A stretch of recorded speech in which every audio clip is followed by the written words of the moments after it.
गेल्या 2-4 वर्षापासून लातूर जिल्ह्यामधील शेतकऱ्यांच्या नावाने बीड जिल्ह्यामधील शेतकरी पीक विमा भरत आहेत आणि त्याचा पूर्ण मोबदला लातूर जिल्ह्यातल्या शेतकऱ्यांच्या ऐवजी बीड जिल्ह्याच्या शेतकऱ्यांना मिळत आहे।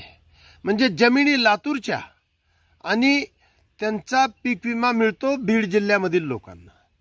हे गेल्या वर्षी प्रथमतः जी24 तासने उघडकीस केलं। निलंगा तालुक्यामधील हजारो एकरच्या जमिनीवर बीड जिल्ह्यातील परळी येथील लोकांनी पीक विमा भरलेला आहे।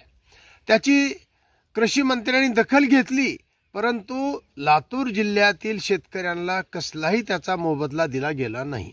निलंगा तालुक्यातील शेतकरी सुद्धा वंचित राहिले।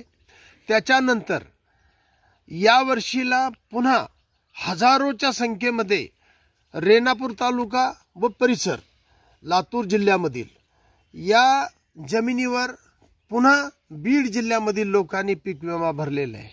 म्हणजे जमिनी लातूरच्या आणि पीक विमा भरतात बीड जिल्ह्यामधील लोक। त्या जमिनीला बीड जिल्ह्यामधील लोकांचा अकाउंट नंबर जोडला असल्यामुळे तो पीक विमा जो मिळतो तो थेट बीड जिल्ह्यामधील लोकांना मिळतो। म्हणजे लातूरच्या शेतकऱ्यांना वंचित ठेवून बीड जिल्ह्यातले लोक त्याचा फायदा उठवत आहेत। आणि हे आज नाहीये, गेल्या 2-4 वर्षापासून लातूरचे शेतकरी पीक विम्यापासून वंचित आहेत। आणि याची दखल ना कृषी मंत्रालयाने घेतली ना लातूरच्या कृषी खात्याने त्याची दखल घेतली। तेरी भी चूप मेरी भी चूप। म्हणजे लातूरचे जे प्रतिनिधी आहेत यांनी तरी किमान त्याची दखल घ्यायला हवी होती। यांनी तरी त्यावर लातूरच्या शेतकऱ्यांवर अन्याय होत आहे त्यांना न्याय मिळवून देण्याची भूमिका घ्यायला हवी होती।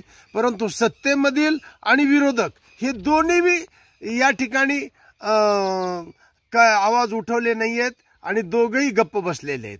तर आता आम्हाला असं वाटत आहे की सरकारला आम्ही 8 दिवसाचा अवधी देतोय आणि शेतकरी नेते आदरणीय रविकांत तुपकर यांच्या नेतृत्वाखाली लातूरच्या जिल्ह्यातल्या शेतकऱ्यांचा हक्काचा पीक विमा त्यांना जोपर्यंत मिळत नाही तोपर्यंत आम्ही आता स्वस्थ बसणार नाही।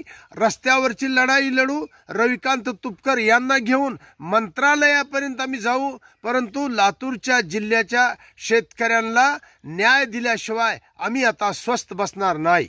जमीन लातूर जिल्ह्यातली पीक विमा भरतात परळीचे लोक। गेल्या वर्षी जी24 तासने हा घोटाळा निलंगा तालुक्यामधून उघड केला आणि त्यावर कृषी मंत्री धनंजय मुंडे यांनी चौकशी करतो म्हणून म्हटले आणि शेतकऱ्याला न्याय देतो म्हटले, परंतु त्यांनीही काय केलं काय नाही अद्याप ते सर्व गुलदस्त्यात आहे। शेतकऱ्यांना त्याचा कवडीचाही फायदा झाला नाही। आणि कहर म्हणजे यावर्षीला हजारो शेतकऱ्यांच्या नावावर जमिनी लातूरच्या आणि पीक विमा भरतात बीड जिल्ह्यामधील शेतकरी। म्हणजे 1 रुपयाला पीक विमा सरकारने जाहीर केल्यामुळे शेतकरी काय काय करत आहेत बीड जिल्ह्यामधील हे कल्पनाच येत नाही आम्हाला तर। परंतु त्याचा परिणाम असा झाला, गेल्या 2-4 वर्षापासून लातूर जिल्ह्यामधील शेतकऱ्यांना पीक विमा मिळतच नाहीये, परंतु त्याचा जमिनी लातूरच्या आणि अकाउंट नंबर जे जोडलेले ते बीड जिल्ह्यामधील शेतकऱ्यांच्या नावाचे। कशाला येईल लातूरच्या जिल्ह्याच्या शेतकऱ्यांना पीक विमा? परंतु आता हा घोटाळा जी24 तासने समोर आणलेला आहे। हजारो शेतकरी गेल्या 2-4 वर्षापासून पीक विम्याच्या या सवलतीपासून वंचित राहिलेले आहेत। आता क्रांतिकारी शेतकरी संघटना स्वस्थ बसणार नाही।